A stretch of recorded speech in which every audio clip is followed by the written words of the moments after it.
In the ongoing war in Ukraine, drones have become a major tool for both sides.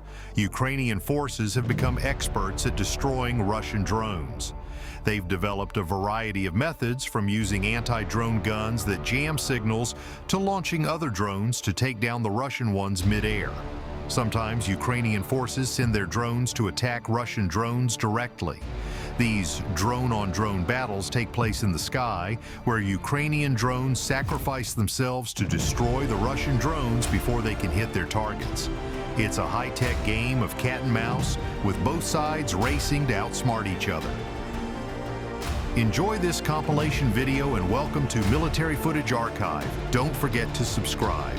You can support us on Patreon. Link is in the description.